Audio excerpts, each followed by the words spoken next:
had a lot of challenges in the beginning, is figuring out, we've got this amazingly vast, highly respected, highly followed, very well-read property. How do you bring that to a game and do it justice? There are so many different things within the books that were clearly had to be a certain way. There was so much strife about whether we were going to do Tom Bombadil at all, and the conversation about, well, Tom Bombadil wasn't in the movies, and there's a reason why it was cut. We had a very strong belief on what we thought was going to make this story great.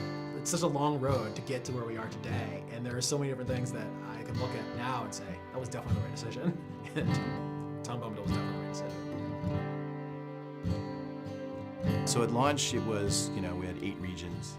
We kind of worked our way through the Shire. We ended up in Angmar. It was a, we thought, huge world at the time. In fact, I think at the time it was one of the largest pieces of landscape ever released for a game. Eyes and ears and hearts and minds and everything opened up to us to see how we addressed, how do you do a story in this world?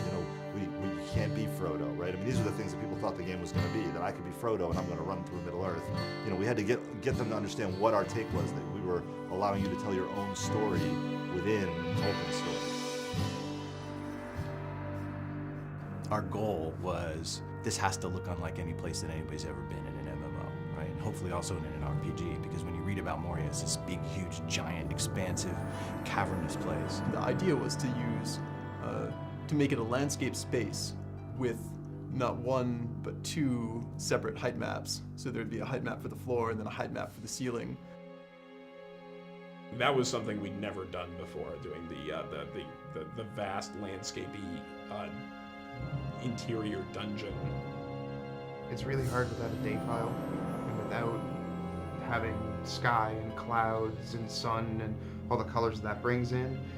And you could have 2 stretches that have the same grass pattern, the same little huts, and you swap out sunny blue sky for crazy red, green, shimmery, evil thing, and it totally changes the look and feel. Not having that in Moria, it was much more challenging, yeah.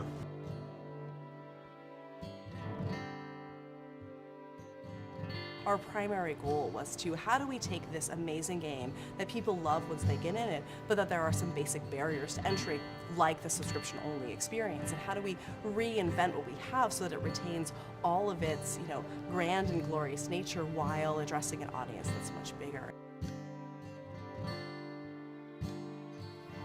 We are standing on a mound of content that is almost 10 years old, going back to when we first started early development at Turbine. I think it's a credit to the early architects of the game that we're able to continue to add on to it and grow it and do remarkable things. Coming into Rohan, we have a totally new space. We have a totally new way of playing across it. And I think that being able to go out onto these vast plains and ride your war steed and challenge these, mounted bands of marauders, I think we've come to a whole new chapter in Middle-earth. This is where the War of the Ring begins. At a high level, we're sort of, the training wheels are coming off, we're out of Eriador, we're east of the Misty Mountains, into the very epic, action-oriented portion of the fiction. And being able to tell that story is extremely exciting. Lodge has grown and gotten stronger over 5 years, which is a huge testament to this game and to this team. The team has grown, the game has grown. We're not slowing down, if anything, we're speeding up. It's going to be a fantastic 2012.